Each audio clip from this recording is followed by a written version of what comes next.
মুহাম্মদ সাল্লাল্লাহু আলাইহি ওয়াসাল্লামকে কি স্বপ্নে দেখা যাবে? নবী আলাইহিস সালামকে কি স্বপ্নে দেখা যাবে?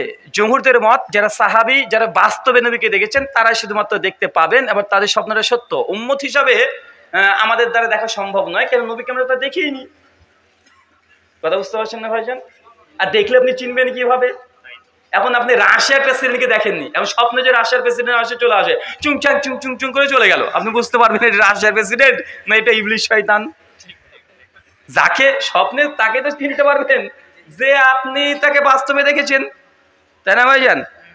তাই নবীকে যদি দেখেও ফেলেন আপনি তো বোঝার ক্ষমতা নাই এটা নবী, কেন আপনি কি নবীকে দেখেছেন নাকি? যে ছবি থাকতো ভিডিও থাকতো দেখে বুঝতে পারতেন। তাই ইমাম হাজার আজকে বলেছেন নবীকে স্বপ্নে তারাই দেখে চিনতে যাদের পারা সম্ভব, যেমন সাহাবীরা, ওদের দেখাটা স্বপ্ন সত্যি, আমাদের দ্বারা এটা একদম সঠিক বলা সম্ভব নয়, কারণ নবীকে আমরা সুরাত দেখিনি। শুকরিয়া। একজন দিনদার নারী কি করে বুঝবো? একজন দিনদার নারী কি দেখে বুঝবেন? এটা খুব কঠিন কাজ ভাই, মারাত্মক কঠিন কাজ। বোরকা পরলে দিনদার হয়ে যায় না, মনে রাখবেন। ফেসবুকে অনেক দিনদাররা ঘুরে বেড়ায়, মেয়ে আছে ছেলেও আছে, দিনী ভাই বোন দাওয়াতি কাজ করতে করতে প্রেম করে ভালোবাসছে, বিয়ে করছে, দেখা যাচ্ছে না ভাইজান? তাই বোরকা পরলে এখন দিনদার খুব রিস্ক, খুব রিস্ক। এখানে কিছু করার নাই, আল্লাহ কাছে বারবার চাইবেন যে আল্লাহ যেটা দিবে সেটা যেন ভালো হয়, এছাড়া কোনো রাস্তা গতি নাই। তারপরেও প্রাথমিক পর্যায়ে যেগুলো হাদিসে আছে দিনদার দেখে বিয়ে করা, প্রথমত তার পরিবারকে দেখবেন। কি দেখবেন? কথা বলেন। পরিবারের মধ্যে দেখবেন যে পরিবারের মধ্যে দিনদারিতা আছে না নাই। যদি থাকে মোটামুটি বুঝে নিয়েছেন যে না এই মেয়েটার বাড়িতে বিয়ের প্রস্তাব দেওয়া যায়, তারপরে চলে যাবেন, মেয়েটাকে দেখতে যাবেন, গিয়ে বলবেন, কিছু প্রশ্ন করবেন। কি করবেন? কিছু প্রশ্ন করবেন, কোরআন হাদিস থেকে ডাইরেক্ট। বিয়ের আগে কিছু প্রশ্ন করবেন, এমন কিছু ছোট ছোট প্রশ্ন করবেন। আপনি বলতে পারেন, বলতো মালিকি ইয়াউমিদ্দিন এটা বাংলা মানে কি? ও যদি সত্যি দিনদার হয় ও উত্তর দিয়ে দিতে পারবে, পারবে কি পারবে না? আর ও যদি শুধু বোরখাওয়ালি হয় আর বোরখার তলে কানে মোবাইল নিয়ে গল্প করতে করতে চলে যায়, তাহলে ওর বাপও পারবে না। তো এরকম কিছু ছোট ছোট বলতে পারেন, বলো তো তাওহীদ কয় প্রকার, ছোট ছোট প্রশ্ন। যা দিনদার এটা কম্পালসারি বলতে পারবে। বয়স ক্লাসের বাংলা মানে বলো তো, যদি দেখাচ্ছে না মোটামুটি বলতে পারছে, অটোনি বুঝতে স্টাডি করে, আর যে স্টাডি চর্চা করে, যেমন এই যেমন যেহেতু চর্চা করছে কোনো মেয়ে, ইসলামের দিনের জ্ঞান আছে, এই মেয়েটা অন্তত খারাপ হতে পারে না, মানে এটা মোটামুটি। তারপরে ইল্লা মাশাআল্লাহ, আল্লাহর কাছে তাওয়াক্কুল করেন, আল্লাহর কাছে চান আল্লাহ যেন আপনাকে নেককার পরেজগার স্ত্রী দেয়। আমরা দোয়া করছি। চাচা আপনি আবার আমিন বলেন না যেন, হে বিপদ, তাহলে আপনার কাছে আর একটা ইওয়াল বিরুদ্ধ বয়সে চলে আসবে আর একখানা। জেনারেল পড়ুয়াদের পড়াশোনার সিলেবাস কি হবে? তারা তো কখনোই মাদ্রাসায় পড়েননি। সাধারণ জেনারেল ঘর থেকে যারা এসছেন, দিনে ফিরেছেন, তাদের পড়াশোনার ধাঁচ কি হবে? এখানে আমি প্রথমত বলবো আপনাদেরকে প্রথম কাজ হচ্ছে তাওহীদের উপরে কিছু ধারণা নেওয়া, সুন্নাতের উপরে কিছু ধারণা নেওয়া, বিদাতের উপরে কিছু ধারণা নেওয়া।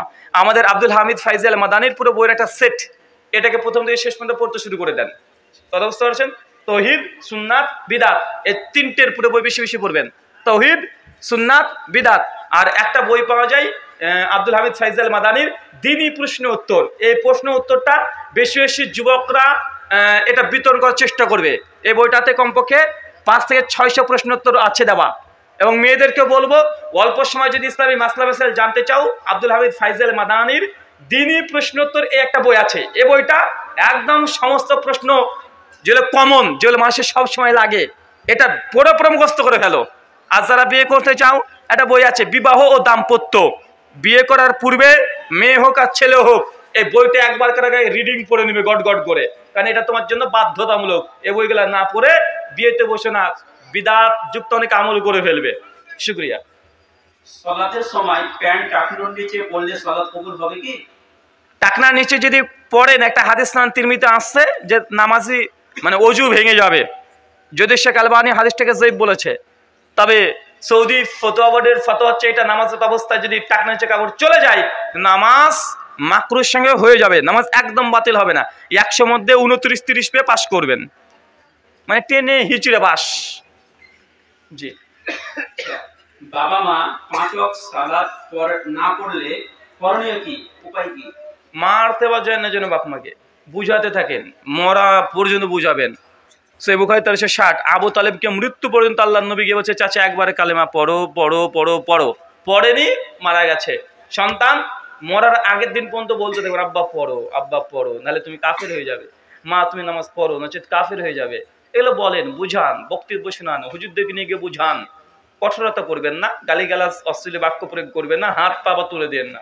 জি সাহেব, আমি রাজমিস্ত্রি করি, কিন্তু বিভিন্ন বাড়িতে গিয়ে মন্দির তৈরি করতে হয়, তো আমার করণীয় কি? আমি কি করবো সে কাজ? সূরা মাইদা 2 নম্বর আয়াত, অসৎ কোনো কাজে সহযোগিতা করা যাবে না।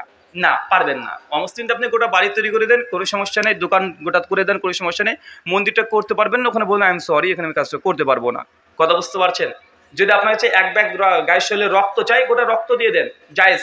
কোনো অমুসলিম, হিন্দু বা খ্রিস্টান যদি বলে যে ভাই আমার মেয়ের জন্য রক্ত লাগবে, রক্ত দেন, আপনি এক ব্যাগের জায়গায় 3 ব্যাগ রক্ত দিয়ে নেন, জায়েজ, ভালো কাজ, বেশি বেশি করবেন।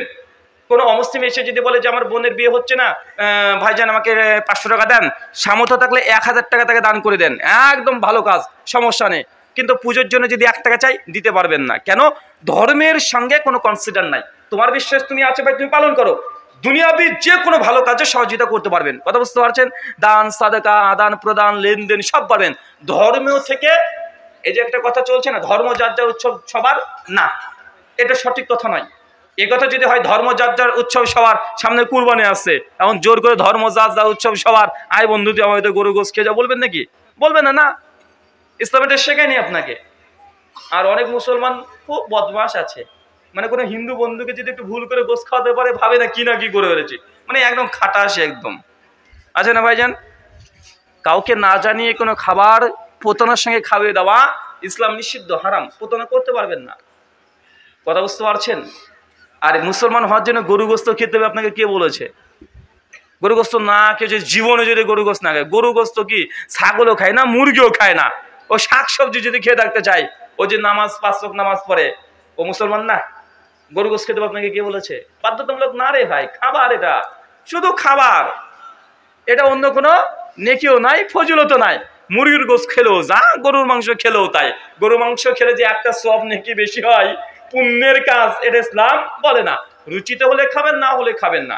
শুকরিয়া, জাযাকাল্লাহ খায়রান, বারাকাল্লাহ ফিকুম। আল্লাহ যে কথা বললাম প্রথমে আমাকে, তারপর আপনাদের প্রত্যেককে আমল করার তৌফিক দান করো, আমিন।